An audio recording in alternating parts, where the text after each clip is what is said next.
भोगैश्वर्य प्रसक्तानाम तया प्रहृत चेतसाम व्यवसायत्मिका बुद्धि समाधौ न विधीयते।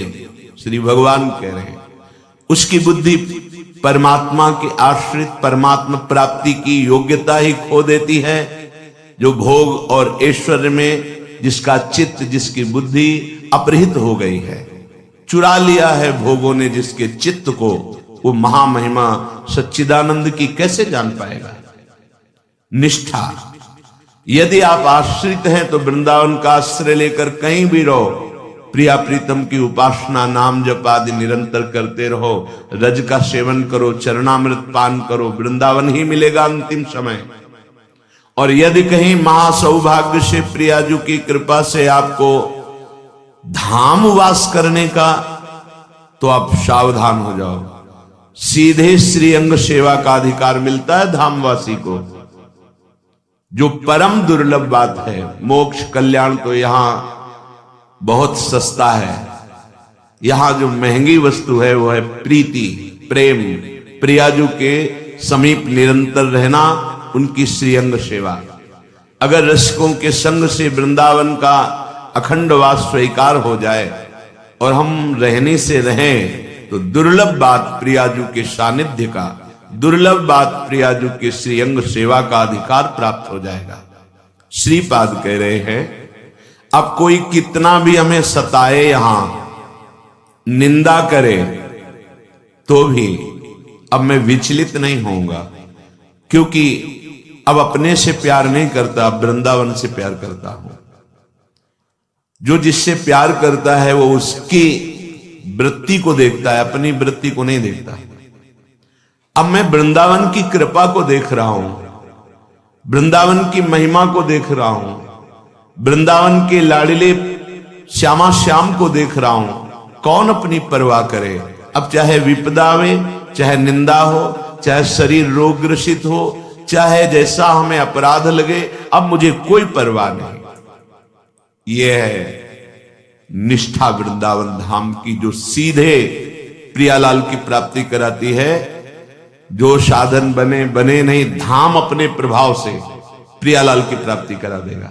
बस रहनी आ जाए, हम अपराध रहित रहना सीख जाए धाम में।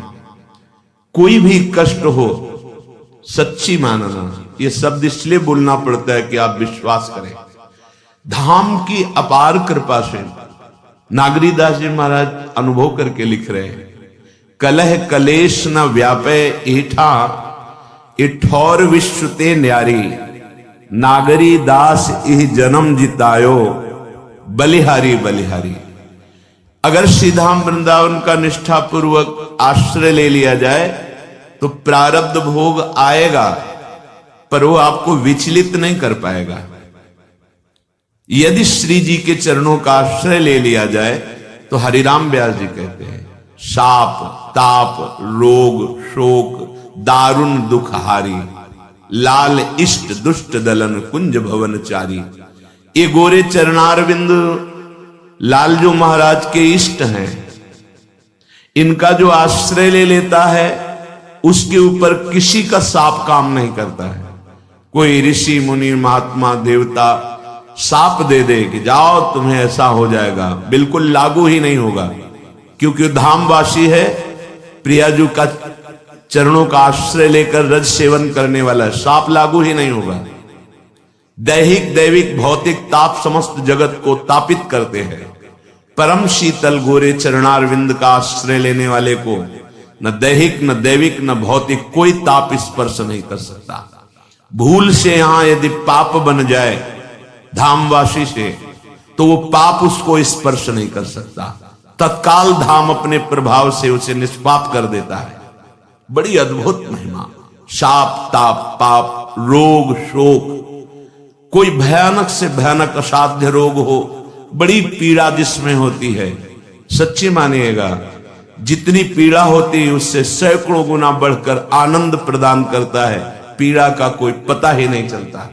कलह कलेश न व्यापे ईठा ये ठौर विश्व ते न्यारी। ये संपूर्ण ब्रह्मा की सृष्टि से बिलग है वृंदावन धाम। यहां का एक अपना सिद्ध प्रभाव है। कलह कलेश न व्यापय ईठा। हृदय में वो असाध्य रोग या भयानक दुख हर समय जो पीड़ा देने वाला है, वो शोक व्याकुलता नहीं पैदा कर पाएगा, क्योंकि आनंद समुद्र लालजू जिन चरणों की आराधना करते हैं, जिनका नाम श्री राधा है, ये उनका महल है। उनकी कृपा कटाक्ष से एक अद्भुत सुख बना रहता है, एक अद्भुत आनंद बना रहता है, जिससे दुख व्यापता ही नहीं। शाप ताप रोग शोक, कोई भी शोक, वस्तु नष्ट हो गई, चार लोग निंदा करने लगे, अब कोई हमारा सहयोग देने वाला नहीं रहा, तो उस उपासक को शोक नहीं होगा, क्योंकि बहुत बड़े चरणों का आश्रय लिए है वो। कोई भी शोक उसके हृदय में क्षोभ पैदा नहीं कर सकता। दारुण दुख हारी, भारी से भारी दुख की ऐसे मानो आसपास घटा छा गई कि अब कैसे निकल पाऊंगा। सच्ची मानिए, जैसे घनघोर कोहरा है और अचानक सूर्य उदय हो गए तो साफ कोहरे का अंधकार नष्ट हो जाता है। ऐसा जीवन में देखा है। अचानक कृपा प्रकट हुई, चारों तरफ जो दुख विपत्ति मंडरा रही थी आनंद में बदल गई। ऐसी हमारी प्रियाजू के चरणों की आश्रयवृत्ति है। प्रियाजू के चरण चिन्हों से चिन्हित ये श्री धाम वृंदावन की निष्ठा है। श्रीपाद कह रहे हैं, मैं अपने आप को उतना प्यार नहीं करता जितना वृंदावन को प्यार करता हूं, इसलिए मैं हर विपत्ति, हर दुख, हर विघ्न को हंसते हुए सह जाता हूं। ये बात पकड़नी चाहिए। आराध्य देव को कितना प्यार करना है, अपने से बढ़कर। अपने शरीर, सूक्ष्म शरीर, कारण शरीर, और यहां कह रहे हैं श्री वृंदावन मात्म कोटि परमो प्रेष्ठम कथम त्यज्यताम। मैं करोड़ों आत्माओं से भी बढ़कर के प्यार करता हूं वृंदावन को। आत्म तत्व तो एक ही है, पर भाव कह रहे हैं कि अगर करोड़ों आत्माएं होती तो उससे बढ़कर वृंदावन को प्यार करता हूं। फिर चाहे जितनी विपत्ति आपदा आवे, अब वृंदावन को नहीं छोड़ना, क्योंकि इससे प्रिया प्रीतम मिल जाते हैं। नमस्कुर्वन् वृंदावन महा नम्यस्त्रिजगताम। आहा, जिसने वृंदावन को नित्य प्रणाम किया, कहीं से भी प्रणाम करो, आप किसी भी देश विदेश में हो, वृंदावन की तरफ मुख करो और जय जय श्री वृंदावन धाम ऐसा कह के पंचांग साष्टांग जो तुम्हारी श्रद्धा हो प्रणाम करो। एक दिन सारे पापों का नाश करके तुम्हें वृंदावन की प्राप्ति वृंदावन करा देगा। और कह रहे हैं नम्यस त्रिजगताम, तीनों लोग उसको नमस्कार करेंगे, ऐसी महिमा प्रकाशित हो जाएगी। हृदय से वृंदावन को प्रणाम करो, कहीं भी हो। अगर वृंदावन में हो तब तो कहना क्या है, प्रातः काल उठ करके सबसे पहले मस्तक वृंदावन की भूमि में रखना चाहिए, पैर नहीं। आप भले भूमि में शयन करते हैं, पहला काम होना चाहिए झुकिए और आपका मस्तक रखना चाहिए ये वृंदावन की भूमि में। आप प्रार्थना मान लीजिए, सबसे पहले उठते ही सदगुरुदेव भगवान का चिंतन, उनके प्रदत्त मंत्र का फिर चिंतन, फिर उनकी प्रदत्त भाव देह का चिंतन। मैं कौन हूं, मेरा क्या संबंध है प्रिया प्रीतम से, इसका चिंतन। फिर उतर करके वृंदावन की भूमि में मस्तक रख दिया। जिससे सैया पे हैं तो आप पहले हाथ से स्पर्श कीजिए, फिर उतरिए, फिर पंचांग प्रणाम कीजिए।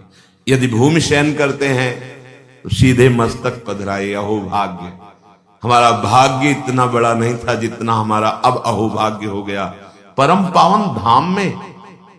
अरे जब एक महीने मकर संक्रांति के प्रयाग में वास करते थे ना, तो हृदय आनंदित होता था। पूरा महीना वास कर, एक महीने संगम में वास किया, और संगम जिनका है वो प्रभु यहां विराजमान है। वो संगम तो गंगा यमुना सरस्वती का होता है, यहां तो प्रिया प्रीतम का संगम होता है और उसकी साक्षी हित सजनी जी है।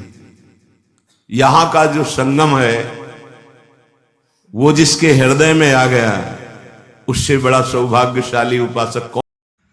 पूज्य गुरुदेव महाराज जी ने जो 4 बातें बताई हैं, यदि आप उनमें से एक भी कर लेंगे तो निश्चित रूप से आपकी सिद्धि सिद्ध हो जाएगी, अर्थात आप सिद्धि को प्राप्त कर जाएंगे।